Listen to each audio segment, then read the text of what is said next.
तेजी है, मतलब पूरा मेटल सेक्टर ही अच्छा कर रहा है, but with in the space ये दोनों भी अच्छा कर रहे हैं। वेदांता 4% ऊपर है, फिर आपके हिंदुस्तान कॉपर भी 3% के करीब ऊपर है। Even PCBL is doing well, और बाकी के स्टॉक्स भी सब अच्छा कर रहे हैं, डिस्पाइट द फैक्ट कि निफ्टी में कोई बहुत ज़्यादा तेजी नहीं है, बट आज मेटल सेक्टर अच्छा कर रहा है, जिसको राइट टाइम पे आज आइडेंटिफाई किया सुबह।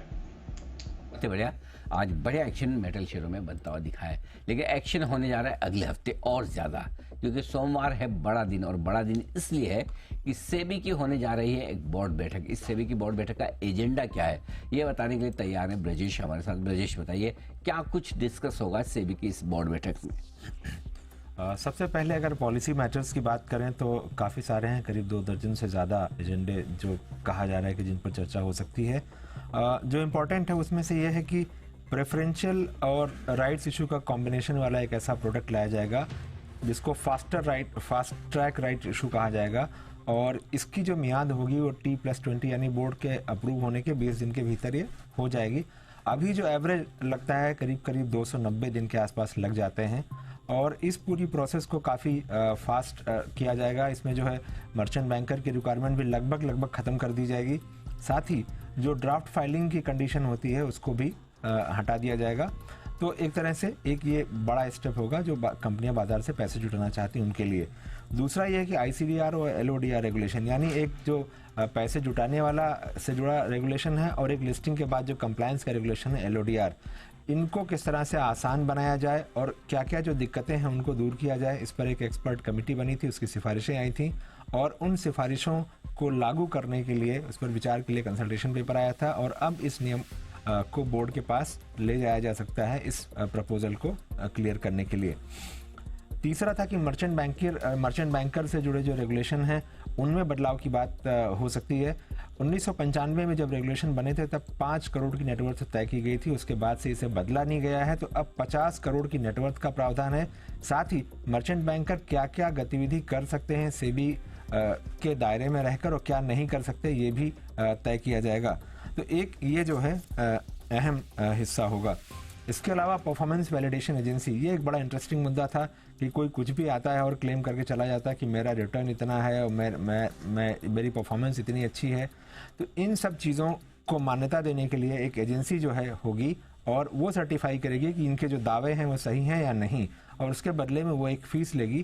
तो ये एक बड़ा इंटरेस्टिंग जो है कॉन्सेप्ट हमारे बाज़ार में आएगा, और उससे जुड़े नियम को मंजूरी बोर्ड में मिल सकती है। इसके अलावा इन्वेस्टमेंट एडवाइज़र और रिसर्च एनालिस्ट के जो नियम हैं उनको रिव्यू करके नया नियम लाने की बात हो रही है। इसमें जो सबसे अच्छी बात ये होगी कि जो हर 3 साल पर एग्ज़ाम देना पड़ता है लोगों को, उससे जो है मुक्ति जो है एक तरह से मिलेगी, लेकिन अपडेटेड रहना होगा, जो भी नई चीज़ें नए बदलाव होंगे। साथ ही कितनी फ़ीस ले सकते हैं, नेटवर्थ की कंडीशन हटाने की भी बात कही जा रही है। तो एक ये जो है अच्छा नियम बाजार के लिए आ सकता है।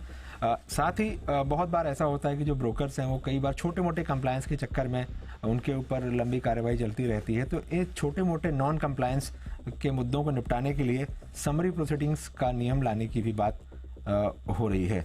साथ ही जो पैसे फंड हैं उनके लिए आसान नियम लाने के लिए म्यूचुअल फंड लाइट का रेगुलेशन जो बहुत दिन से पेंडिंग था वो भी आ सकता है। इसके अलावा हाई रिस्क जो निवेशक हैं उनके लिए न्यू एसेट क्लास की बात हो रही है, जिसमें कम से कम निवेश की सीमा जो है वो 10 लाख रुपए की जाएगी। अभी म्यूचुअल फंड है, उसके बाद सीधे PMS और उसके ऊपर AIF है। तो इस गैप को फिल करने के लिए एक नए एसेट क्लास की भी बात हो रही है। इनसाइडर ट्रेडिंग के से मामलों को से निपटने के लिए जो कनेक्टेड पर्सन की परिभाषा है उसका दायरा और बढ़ाया जाएगा, ताकि अभी भी ऐसा हो रहा है कि बहुत सारे लोग बचकर निकल जाते हैं क्योंकि कानून में जो कनेक्टेड पर्सन की परिभाषा है वो उतनी व्यापक नहीं है, तो इसको व्यापक बनाया जाएगा ताकि लोग बचकर नहीं निकलें। इसके अलावा जो चीज़ें एजेंडे में नहीं हैं लेकिन जिन पर सबसे ज़्यादा चर्चा होने की उम्मीद है वो ये है कि हिंडनबर्ग की तरफ से सेबी चेयरपर्सन पर जो आरोप लगाए गए थे उसको लेकर चर्चा हो सकती है, और उस पर बोर्ड अपनी राय रख सकता है कि क्या चीज़ें ठीक से हैंडल हुई नहीं हुई, क्या होना चाहिए था, क्या खामियां थी, और भविष्य में ऐसा ना हो उसके लिए क्या करना चाहिए। इन सब बातों पर चर्चा हो सकती है। साथ ही सेबी कर्मचारियों की तरफ से जो प्रोटेस्ट किया गया था मैनेजमेंट के अगेंस्ट में, उसको लेकर भी बोर्ड में चर्चा हो सकती है। ऑलराइट, तो बहुत ज़्यादा, कितने 12 आइटम है? 2 दर्जन से ज्यादा। 2 दर्जन से, ओ 25 आइटम यहाँ पर है एजेंडा में। तो चलिए नजर रहेगी और कुछ इंपॉर्टेंट डेवलपमेंट्स भी हैं, देखते हैं अगर उस पर भी अपडेट आती है कि नहीं। ब्रिजेश ऑफ कोर्स सारी डिटेल्स हमारे लिए क्लोजली ट्रैक करेंगे 30 तारीख को, अगले सोमवार को। ऑल राइट, ये है आपके लिए सेबी बोर्ड बैठक की तैयारी और एक्सक्लूसिव एजेंडा ब्रिजेश हमारे साथ शेयर कर ही रहे थे। बट आइए 2:30 बज चुके हैं। सीरीज